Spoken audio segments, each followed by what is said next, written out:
Bonjour à tous, je m'appelle Julien Pellabert et je suis négociateur professionnel.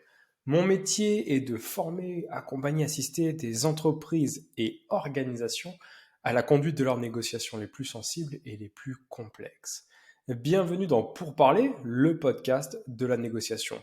Notre ambition est simple, vous donner des clés pour mieux négocier. Mieux négocier pour un meilleur futur professionnel et personnel.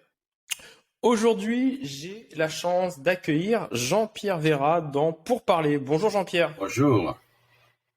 comment allez-vous? Eh ben, très bien, très bien. Je suis extrêmement heureux de vous accueillir sur ce podcast parce que ça fait maintenant quelques années qu'on est en contact, Oui, qu'on ça, échange oui, très oui, oui, ça régulièrement fait sur déjà un certain temps. ouais. Oui, qu'on échange régulièrement sur la négociation et sur un peu plus. Oui, Euh, Vous allez vous présenter dans quelques secondes, mais c'est vrai que vous avez un parcours qui est assez incroyable et des ouvrages atypique dans le monde de la négociation, mais j'ai toujours pris énormément de plaisir à vous lire parce qu'il y a un petit quelque chose différent. On reviendra sur ces parce que là vous êtes en train de sortir votre troisième ouvrage, mais on reviendra très rapidement sur les deux premiers ouvrages qui pour moi sont vraiment assez incroyables. Est-ce que Jean-Pierre, vous pourriez vous présenter pour les gens qui ne vous connaissent pas encore, s'il vous plaît? oui, volontiers. Donc, je m'appelle Jean-Pierre Vera, je suis conseil en formation avec deux spécialités, tout ce qui est négociation conflictuelle ou en contexte dégradé, et puis tout ce qui est analyse du comportement observable. Ce sont mes deux champs d'intervention qui sont déployés dans de multiples formations. Soit en négociation et en médiation, soit pour le comportement, sur des analyses poussées, sur des observations de comportement dans des situations particulières. Ici ou là, je viens de terminer d'ailleurs la formation des trains Marshall de la sûreté ferroviaire sur les observations en lieu sensible. Sinon, je fais des analyses dans des communications, dans des interventions. Hum. Train Marshall, c'est pour quel Pour la sûreté ferroviaire, est-ce que- ce sont ces D'accord, hommes ok. qui maintenant, depuis le Thalys, ont été formés pour intervenir dans les trains, les TGV et les gares. Sont les hommes armés que vous voyez maintenant se déployer. Super. Parce qu'en plus, je crois que vous travaillez de temps en temps, vous partagez votre travail avec la gendarmerie, c'est ça, hein, Oui, oui, également. oui. Passionnant. J'ai les deux premiers ouvrages, on peut en parler parce qu'il y a Tina Oui, qui est votre référentiel de négociation et c'est ça que vous partagez au plus grand nombre. Un des rares ouvrages sur ce positionnement de négociation conflictuelle que j'ai trouvé passionnant et qui est plus écrit par un Français. Alors ça, c'est encore plus agréable, mais je trouve que le travail que vous aviez mené sur Tina, si vous pouvez peut-être nous en donner quelques mots, oui, en fait, est très intéressant. Tina est venue d'une réflexion à propos de la négociation raisonnée, qui est en fait le fondement de toute formation à la négociation, et avec les quatre principes de Fischer et Ury sur séparer les Hum, différents fonds de la querelle de personnes, etc. Mais hum, j'ai été interpellé par le fait que cette négociation raisonnée, de l'avis même de ces auteurs, ne peut pas se déployer lorsque le jeu n'est plus un win-win avec respect de l'adversaire, et que donc la méthode échappait dès lors qu'il y avait maximisation des gains. Et hum. c'est là que j'ai déployé Tina, ne serait-ce qu'en grande distribution où le win-win n'est pas vraiment le cœur du sujet, et dans beaucoup d'interventions, et en particulier cette méthode a été déployée pour ce que l'on appelle au GIGN le commerce d'otage. Oui, tout à fait.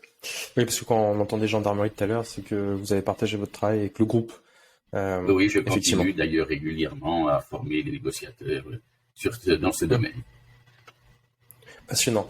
Et en parallèle, en complément de ça, il y a un ouvrage qui est l'Atlas, Oui, enfin votre Atlas à vous, hein, qui est qui est assez incroyable vraiment à lire parce qu'il y a des planches, c'est très visuel, c'est très, enfin, moi je suis pas un expert sur ce sujet hein, de vraiment de la partie euh, visage, émotion sur les apparences. Donc, je me suis formé chez certains, on ne citera pas le nom, Paul Ekman et d'autres, mais j'ai pas cette expertise comme vous et j'ai trouvé que c'était extrêmement bien fait, très joli. Alors en fait, l'Atlas est venu aussi d'un travail de fond, d'abord sur des portraits robots, ensuite sur l'analyse des émotions, et puis où là j'ai décidé de passer au crible l'ensemble des muscles possiers du visage avec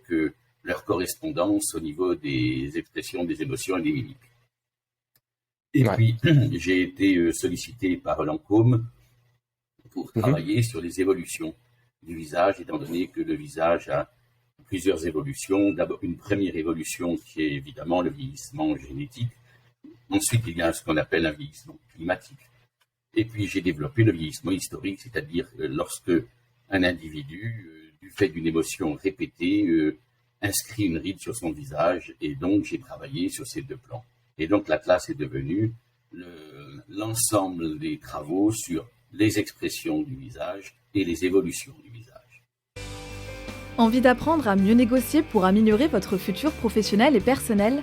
Rejoignez le premier et unique programme de formation à la négociation globale en France.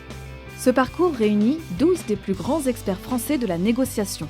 Anciens chefs de la cellule de négociation du RAID, du GIGN, enseignants à Harvard, experts en psychologie et détection du mensonge, criminologues, préparateurs mental.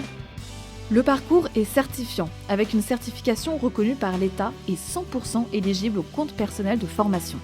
C'est-à-dire que c'est 0 € de reste à charge pour 99% de nos apprenants. Alors à tout de suite sur négociation-global.com. D'accord. Et dans cette continuité, l'ouvrage dont on va parler aujourd'hui, et vous allez nous donner un petit peu des conseils, c'est cette notion de body speaking. J'ai l'impression que c'est un peu une anthologie de tout votre travail là. Oui, en Parce que fait, disons que c'est vous tous qui m'avez amené à rédiger ce livre. C'est-à-dire que l'Atlas est un ouvrage très technique et qui, en fait, était sur essentiellement la face. Il y a très longtemps que je travaille sur l'ensemble de la personnalité avec une méthode que j'ai fondée en 83, qui est l'analyse morphogestuelle. L'analyse morphogestuelle a été fondée pour analyser en fait toute l'exploration de la personnalité.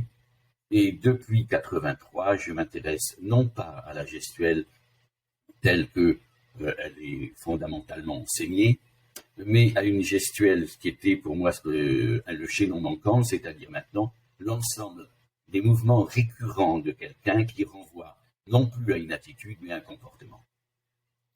Je suis venu donc en fait à considérer qu'il y avait en fait dans la gestuelle deux gestuelles, celle qui parle pour nous, celle que nous faisons tout le temps, et qui est analysée ne serait-ce que par vous, avec une profondeur et une pertinence incontestée. Et puis, j'ai travaillé sur, moi, la gestuelle qui parle de nous, de vous, c'est-à-dire celle qui est en fait la signature corporelle de chacun d'entre nous. Et pour la distinguer du body language, qui est en fait le concept général, j'en suis venu à créer le concept de body speaking qui est dans le body language personnel de chacun. Et ce body speaking, donc, est devenu la clé vraiment méthodique de l'analyse d'une personnalité à travers plusieurs situations où elle s'exprime tout à fait naturellement. Non, c'est vraiment ça, c'est clé méthodique. C'est ce que je veux retenir parce que votre ouvrage, c'est une vraie méthode Oui. D'analyse de ce body speaking. Très intéressant parce que quand je l'ai reçu en main, j'avais pas trop compris la couverture. Et en fait, en rentrant dans le livre, ça a apparu comme une évidence. C'est-à-dire que on commence avec un niveau assez macro. C'est cette notion de première expression sur lequel vous allez assez loin. Enfin, c'est un ouvrage qui est très technique, hein. Donc assez intéressant pour le coup. Et puis on va sur cette notion de contact, de communication, de rapport à l'autre. Et plus on lit l'ouvrage et plus on se rapproche d'une certaine manière du visage de son interlocuteur. Alors oui, alors il est évident que le body speaking ne peut pas être décortiqué par quelqu'un en une seule fois. En fait, qu'est-ce que ça veut dire? Ça veut dire que lorsque j'ai quelqu'un en face de moi et que vous avez quelqu'un en face de vous, la première chose qui vient, c'est la première impression inévitable. Donc dans cette première impression, qu'est-ce qu'on en tire, qu'est-ce qu'on fait, en quoi faut-il s'en méfier, quand est-ce qu'elle est pertinente? Avec deux aspects, la présence de quelqu'un et ensuite sa consistance.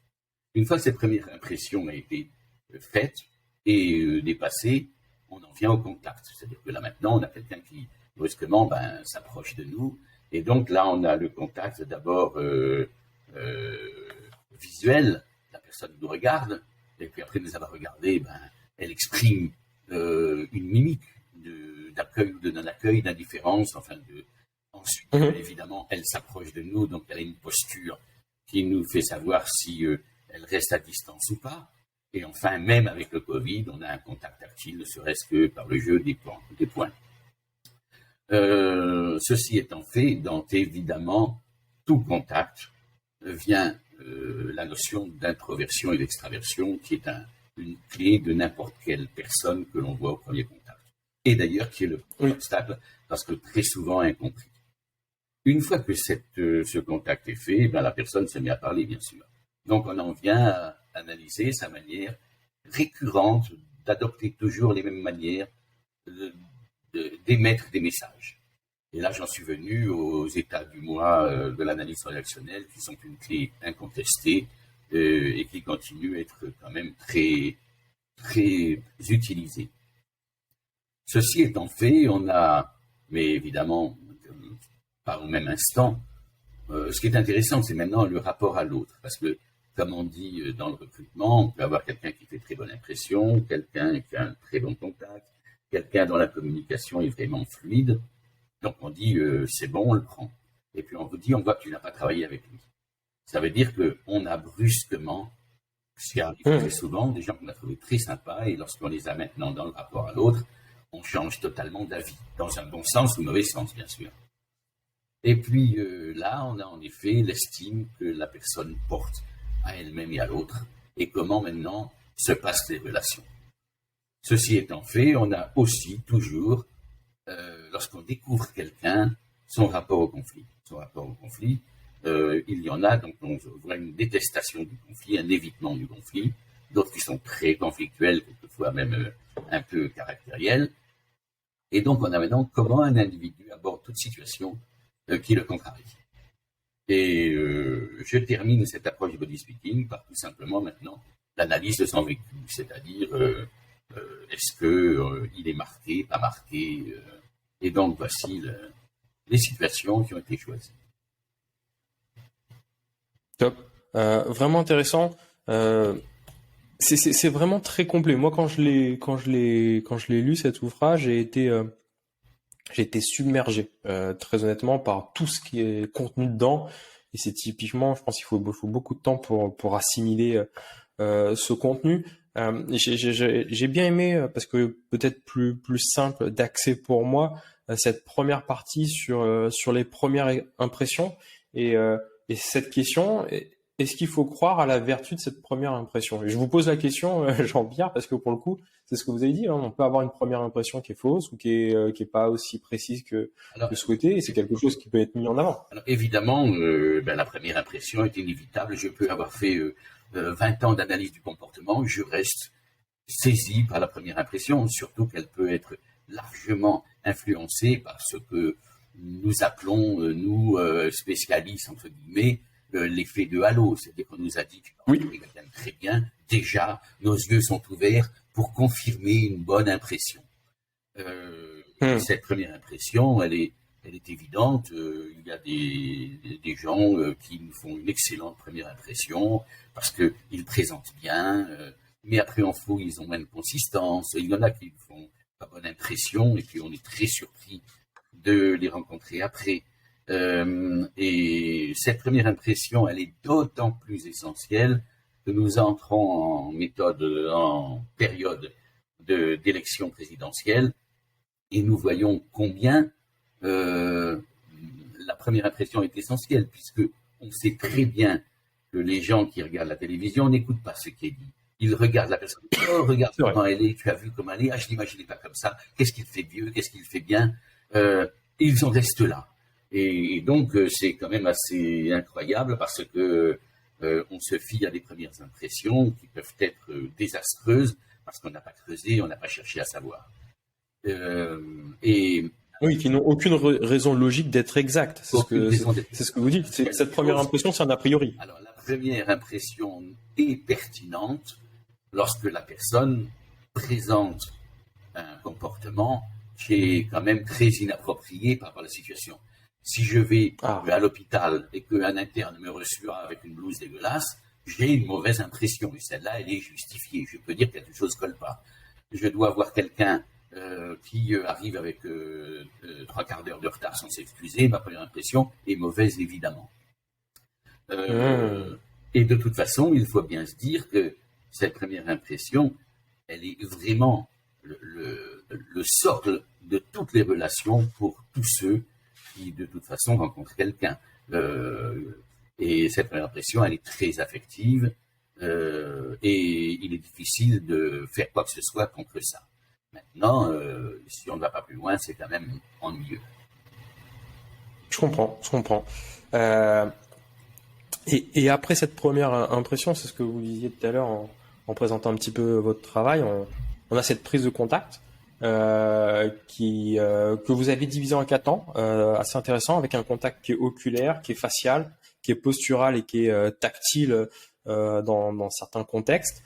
Est-ce que vous pourriez nous dire de quoi on doit se méfier dans cette prise de contact et sur quoi est-ce qu'on peut faire un focus d'attention pour éviter de se tromper dans ce regard qu'on va porter à l'autre? Ce premier contact, il est essentiel dans certaines activités, en particulier tous les commerciaux qui ont à faire de la prospection, à rencontrer un client pour la première fois.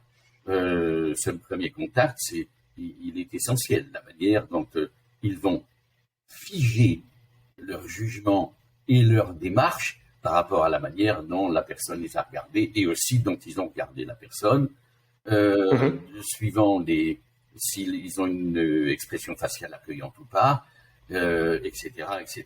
Donc, de ce côté-là, le contact est très important et doit être travaillé. Il y a des gens... Alors, comment est-ce qu'on le travaille, ce premier contact? Parce que ça dépend de l'autre aussi. Ça dépend de l'autre, mais ça dépend aussi de la manière dont je conçois le contact, dont je me positionne. Il y en a dont on dit, il faut que tu donnes bonne impression. Et moi, j'ai envie de dire, il faut que tu donnes bon contact. Nous avons on le sait, on en parle sans arrêt. Lorsqu'on parlait de Chirac, il avait un contact extraordinaire qui lui permettait d'aller partout. Il était à l'aise avec tout le monde. Et il y en a qui, lorsqu'ils ont des hommes politiques au public, lorsqu'ils ont des contacts avec les autres, on les voit crispés, figés. Ils ne savent pas, en fait, maîtriser ce contact parce qu'ils ont peur de l'autre. Et le contact est d'autant plus développé que j'ai compris le signal qu'était un contact et en quoi il était important. Et aussi comment je ne devais pas me tromper devant des personnes qui ont un contact au début difficile, parce que timide, parce que au début méfiant, parce que... Et c'est pour ça qu'il y a 4 contacts. Je ne dois pas m'arrêter simplement au fait qu'il m'a regardé de manière suspicieuse. Je dois regarder aussi la manière dont la mimique détend le visage et dont brusquement il se met à l'écoute de l'autre. Est-ce que vous auriez 2-3 astuces ou règles qu'on pourrait utiliser pour maîtriser ce premier contact, peut-être sur ce contact oculaire qui, je sais pas, doit pas être fuyant, ou sur ce contact facial qui doit être ouvert, ou sur ce contact postural qui doit être avenant vers l'autre? Oui, en fait, disons qu'il faut savoir que quand même, le regard a pour fonction fondamentale la reconnaissance de l'autre. D'accord. Il est fait pour ça. C'est pour ça qu'on dit il n'a eu Dieu que pour elle, ou alors tu aurais pu me regarder quand je te parlais.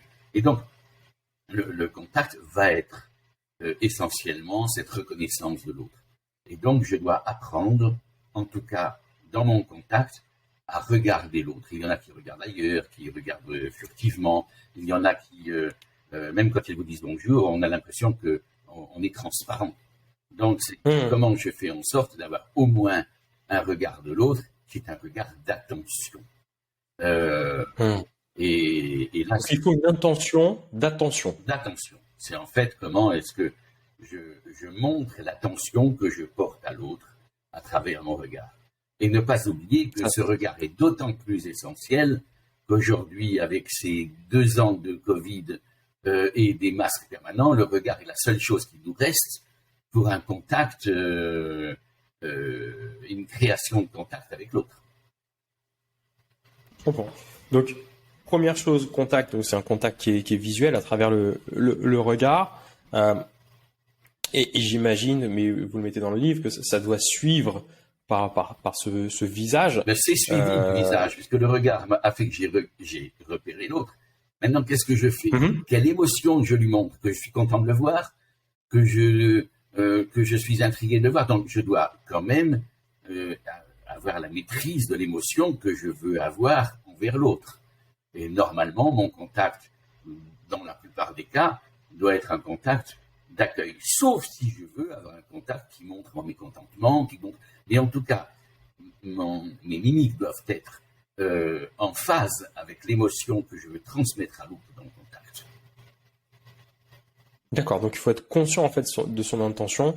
Et ce que vous disiez, donc c'est pour maîtriser ce premier contact, sauf mécontentement, sauf donc un historique négatif, si je comprends. Vaut mieux avoir un contact direct, un visage ouvert ou un sourire chaleureux, comme vous le nommez. Facialement, il faut que j'ai un contact qui soit, en tout cas, sincère. C'est-à-dire que il y a beaucoup de contacts qui sont faux. On le voit bien, la personne vous accueille avec un large sourire, alors on sait qu'il n'en pense pas un mot.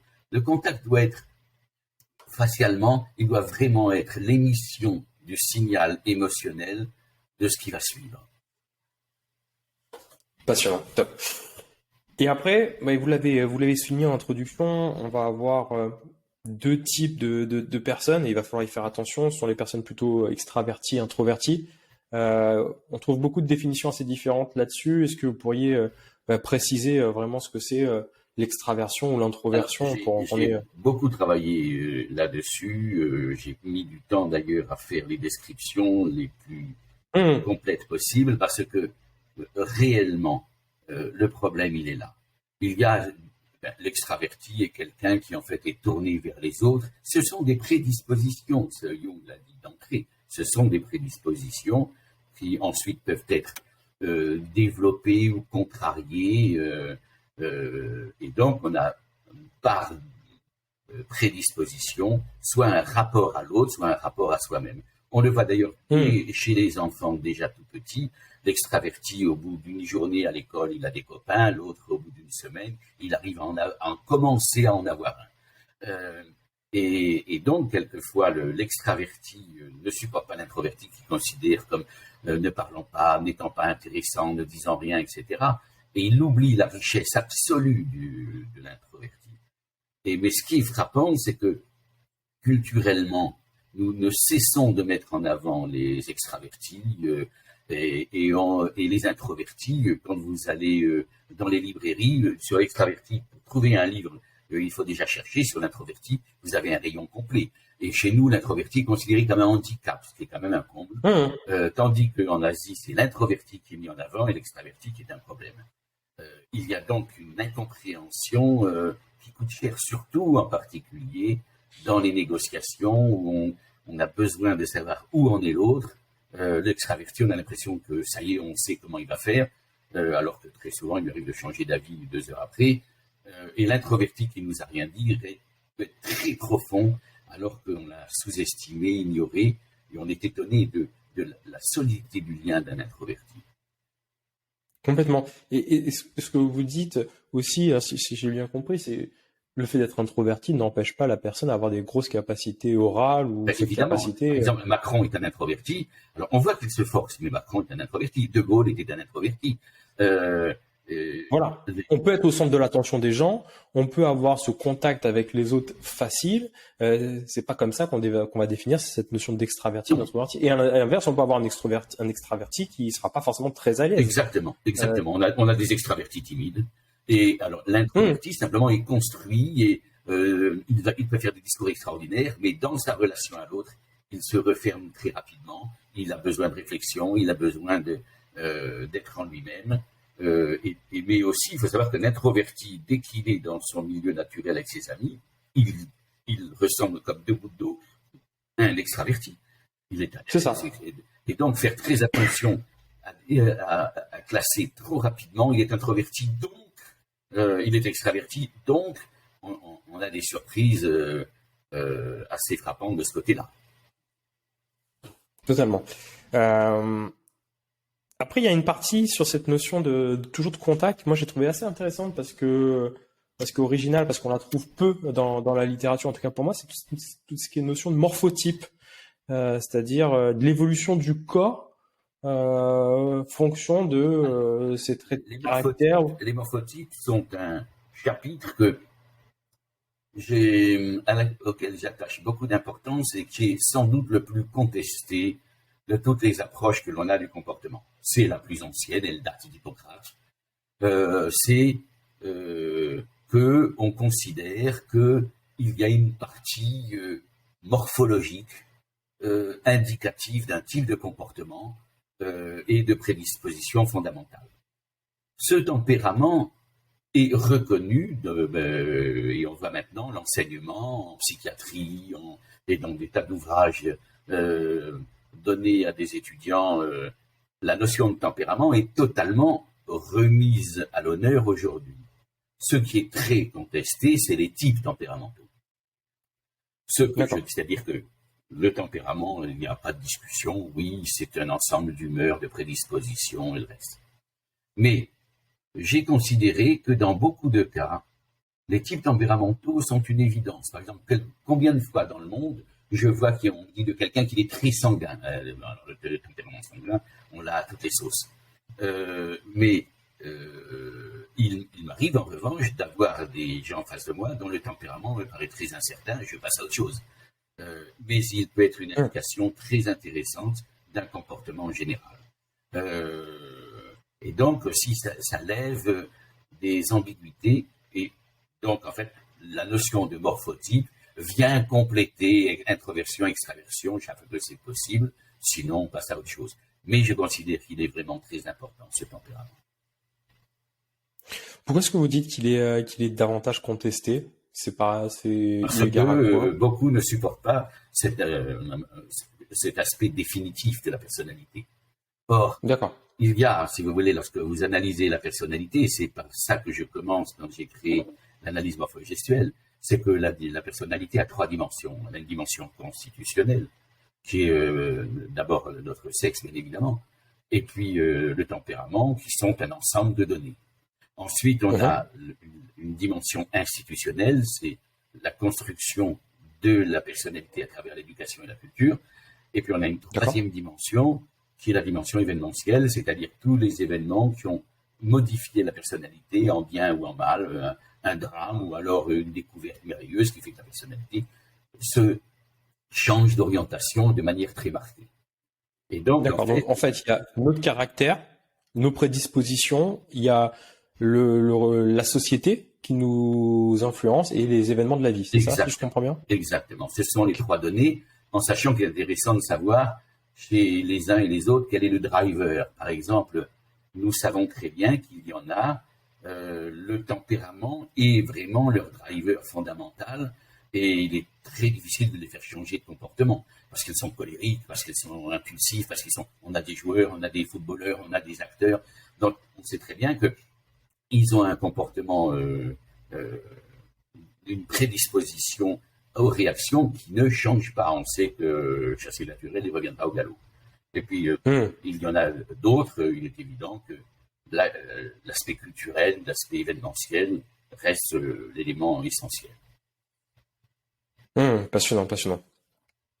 Et puis après, cette notion de morphotype, alors qui est pas si évidente que ça à apprécier en plus, parce que vous dites que fonction de la saison, il y a une personne qui est emmitouflée ou avec des anoraks, tout ça, ça c'est pas forcément évident d'aller de façon pertinente trouver cette notion de morphotype. Et après, il y a une partie qui est assez intéressante sur toute les mains, sur l'utilisation des mains, ce qu'on en fait et comment est-ce qu'on peut leur donner la parole d'une certaine manière. Oui, alors ça c'est l'aspect communication. Mais pour revenir quelques instants sur le tempérament, il est frappant de voir le nombre de lymphatiques qui donnent des négociateurs hors pair, par leur résistance au stress, par leur stabilité émotionnelle, et il y a des lymphatiques auxquels on n'a pas fait attention et qui ont été quand même très loin. Et donc, c'est frappant de ce côté-là. Et c'est ça qui est intéressant quand on étudie les morphotypes, c'est de se rendre compte que dans la première impression, on attache trop d'importance à ceux qui font impression et on a tendance à ne pas faire attention aux autres qui peuvent être tout à fait étonnants. Alors maintenant, en communication, il est évident que l'outil principal de la communication, c'est l'utilisation des mains, bien sûr. En sachant que je fais là une distinction très importante entre ce que j'appelle la gestuelle oratoire, qui a été très étudiée en politique. Il y a des ouvrages d'auteurs du CNRS qui ont fait des ouvrages sur les gestes oratoires dans le discours. Et puis, il y a évidemment les gestes de ressenti émotionnel. L'importance du geste oratoire, c'est qu'on ne peut l'éviter. Vous avez des gens, vous les voyez dans la rue, même de loin, en train de téléphoner par leurs gestes. Vous savez ce qu'ils sont en train de dire. Vous savez dans quel état. Oui, c'est vrai. Et ça, c'est culturel ou non, c'est... les gestes oratoires, on les a partout. D'accord. On les a partout. Parce que la personne ne peut s'empêcher, en parlant, d'associer des gestes, d'imager, de marquer, tandis que les gestes de ressenti émotionnel sont ceux qui sont le plus analysés dans les discours pour dire que la personne est gênée, et j'avoue que je m'intéresse beaucoup à l'aspect émotionnel, au martèlement de l'autre lorsqu'il parle. Alors là, évidemment, il y a entre nous des approches très très distinctes sur la conviction dans la négociation. Il y en a comme moi qui, en négociation, s'attachent aux gestes oratoires que fait l'autre, même s'il y en a peu, qui, pour moi, donnent déjà, ne serait-ce que par une esquisse de message, me donnent des clés. Je m'attache beaucoup à ça. C'est des gestes. Alors on peut avoir les gestes d'intention, il y a les gestes d'autocontact. Oui. Est-ce que vous pouvez nous donner quelques précisions là-dessus? Eh ben, les gestes d'autocontact sont assez intéressants parce que, alors, eux, ils mélangent du ressenti et de l'oratoire.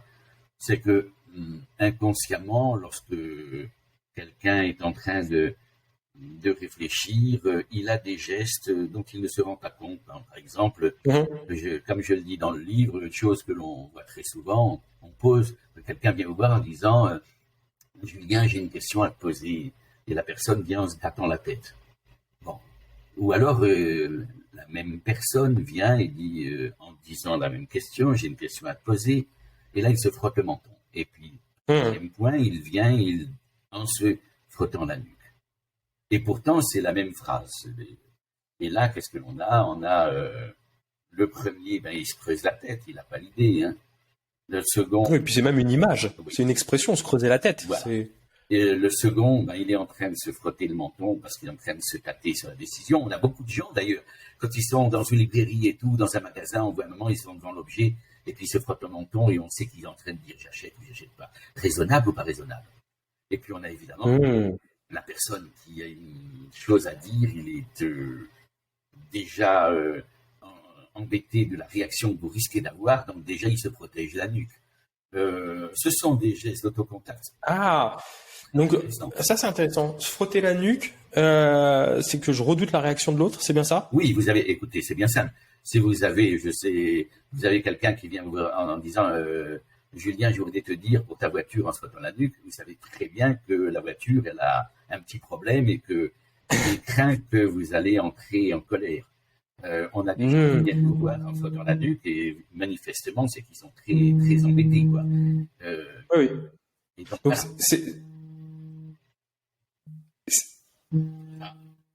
Je vous en prie. J'ai beau, non, je fais ça. Et donc, on a là des gestes qui sont quand même très magnifiques. Alors, c'est un évaluateur, mais c'est aussi un apaiseur de se frotter la nuque. Ça me rassure. C'est un apaiseur, du coup, que je risque de recevoir.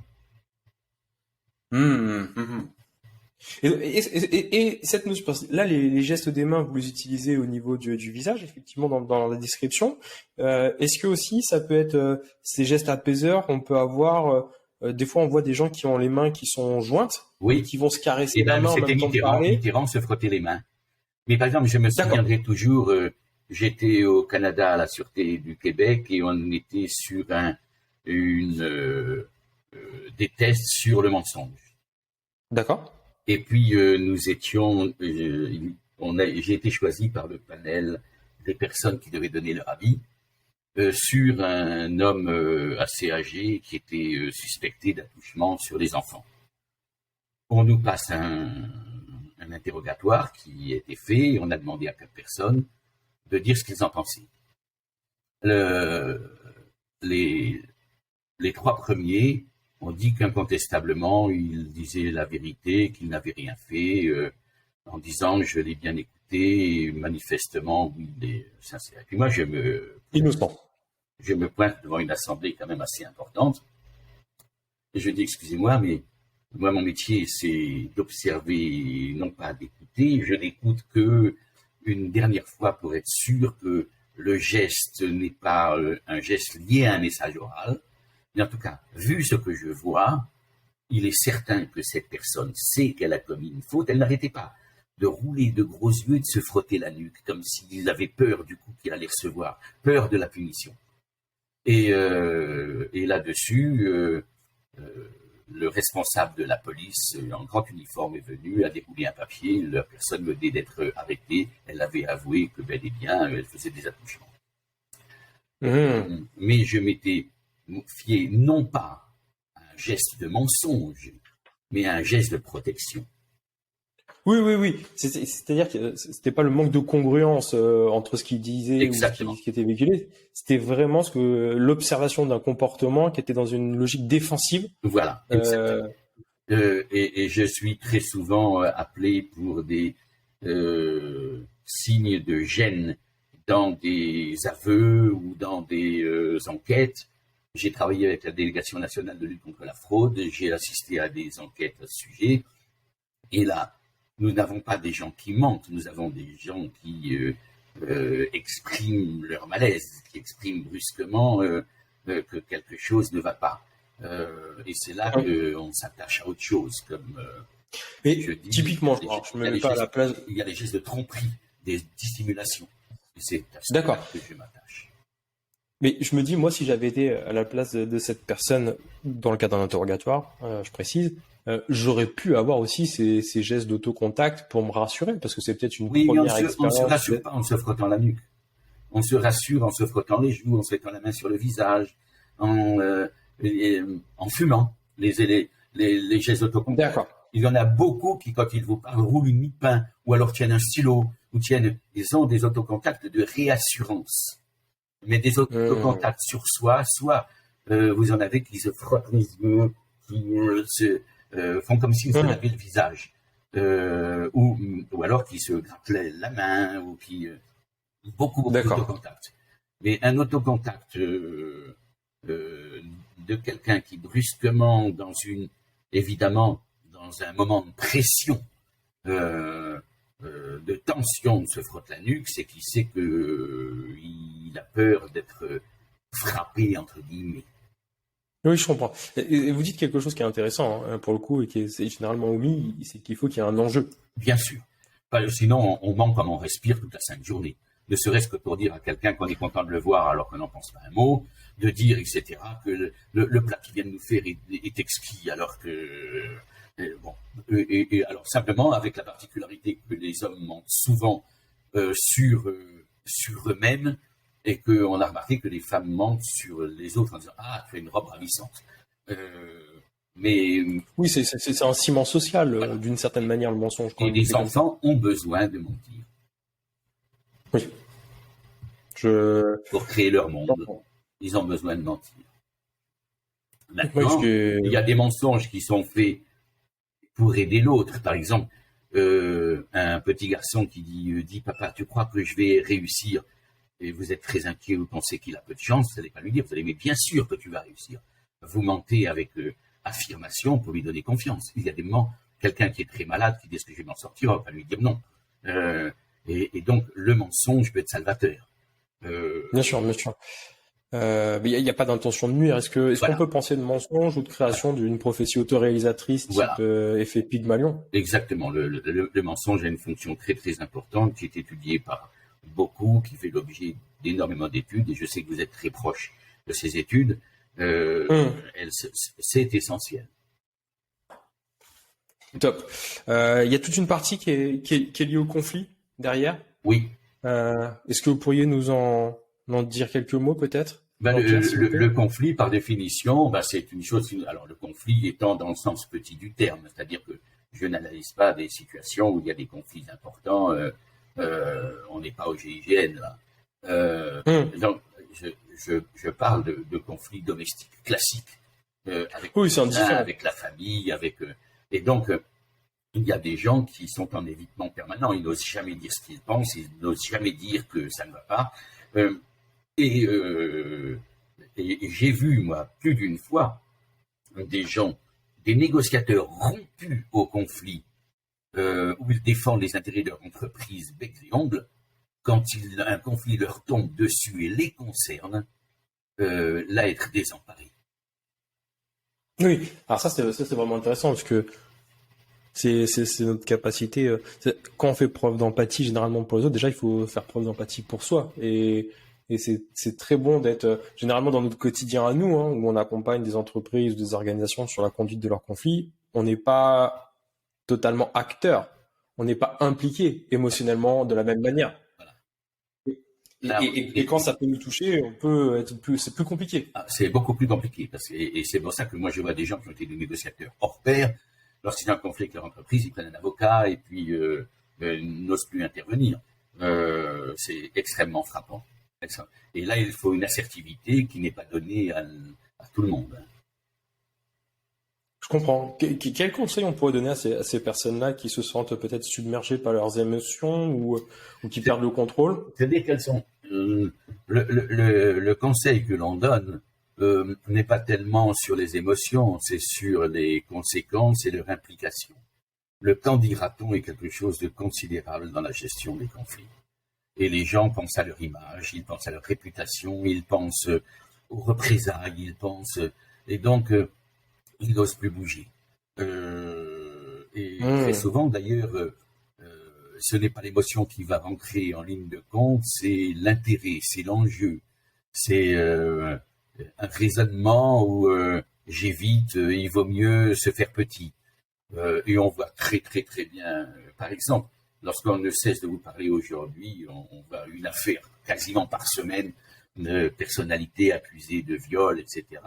Et on se demande souvent pourquoi est-ce que les victimes ont attendu tant de temps et que les faits soient prescrits pour déposer plainte. C'est parce que là, elles n'ont pas à se mettre trop en avant, elles n'ont pas à donner des preuves, elles n'ont pas à s'impliquer trop, et donc il y a de ce côté-là aussi la volonté de se protéger. Je comprends. Je comprends. En tout cas, c'est vraiment un ouvrage qui est dans sa globalité est très intéressant parce qu'il apporte une clé de lecture. Là, on a évoqué qu'une infime partie de l'ouvrage. Vous parlez de la voix, vous parlez d'énormément de choses sur cet ouvrage. Si vous aviez peut-être 2-3 conseils pour des gens qui voudraient, derrière la lecture de cet ouvrage, pouvoir commencer à appliquer cette observation active. Qu'est-ce que vous pourriez... Alors, tout simplement, c'est que l'intérêt aussi de l'ouvrage tel que je l'ai rédigé, c'est qu'il peut être pris par n'importe quel bout. D'ailleurs, à la fin, il y a un important questionnaire. C'est-à-dire que je peux très bien, je suis en train d'observer quelqu'un qui est en train de parler, je peux tout de suite commencer par quel est son comportement dans la communication. Je suis avec quelqu'un qui est dans un groupe, ou par exemple, qu'est-ce que je dis souvent? Dans le recrutement, il y a une chose qui est étonnamment mise de côté, parce que justement, problème, etc. c'est la période d'essai. Le nombre de gens qui, parce qu'ils ont recruté quelqu'un, on a beau leur signaler qu'à la période d'essai, quelque chose ne colle pas, disent non, on a eu assez de mal à le recruter, ça va passer, pour avoir ensuite des complications sans nom. Et donc, j'ai quelqu'un en face de moi, et j'en reste à ce que je vois. Je ne vais pas chercher au-delà. C'est ça le conseil que je donne. Et c'est surtout apprendre à regarder, tout simplement à regarder. Oui. Et le meilleur moyen d'ailleurs d'apprendre, c'est de passer certains films en coupant le son. Et c'est là qu'on voit quand on a des acteurs qui sont inouïs de vérité et d'autres qui jouent comme des pieds. Hélas, en France, on a un cinéma où on a l'impression qu'ils viennent de découvrir le cinéma parlant. On est abreuvé de discours. Et on a, par exemple, les Anglais, ne serait-ce qu'avec le chef-d'œuvre du discours d'un roi, on voit comment, par le jeu du comportement, on arrive à quelque chose d'extraordinaire.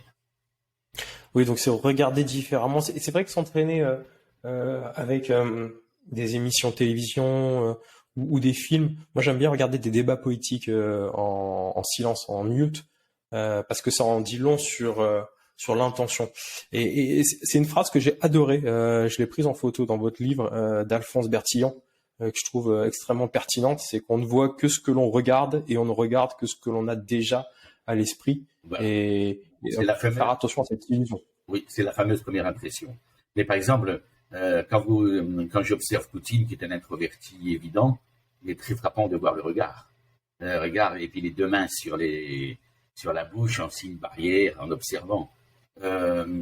Et il est important. En revanche, quand vous avez Boris Johnson, extraverti, qui montre comme il respire, qui est là, et qui négociateur offensif hors pair, par exemple, vous avez dû voir que j'attache beaucoup d'importance à ce que j'appelle les menteurs d'attaque et les menteurs de défense. J'ai assisté à des auditions en police judiciaire où j'avais des menteurs d'attaque qui étaient tellement convaincants qu'on était sûr qu'ils n'avaient rien fait, quoi. Et puis il y en a qui montrent des signes de gêne. On se dit il est coupable. Nous n'oublierons jamais le cas je n'ai plus le nom en tête de ce journaliste, homme politique, qui transpirait comme une soupe, donc il était coupable, Dominique Baudis, et qui en fait était totalement innocent, mais il était submergé par l'humiliation, la honte et l'indignation, et on avait retenu que ça.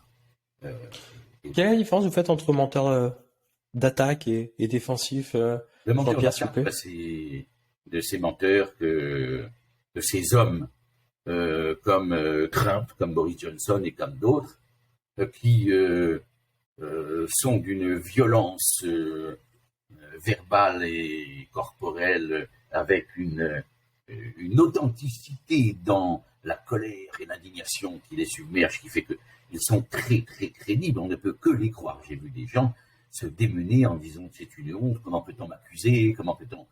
mais c'est ça, l'analyse du discours qui montre que brusquement il y a des failles, qu'il en dit trop et qu'on va de ce côté-là, le cas échéant, il y a quelque chose qui ne va pas, reprenons-la. Et puis le menteur de défense, lui, est quelqu'un qui a un discours très construit, mais sa gestuelle est très courte, très protectrice, et avec, en effet, c'est là qu'on a totalement de cette non-convergence entre gestes et paroles. Mais je me suis beaucoup attaché aux menteurs d'attaque parce que c'est ceux-là qui trompent le plus les gens, quoi. Complètement. Et puis, tu sais qu'on en trouve. En tout cas, un ouvrage passionnant que le body speaking décrypté.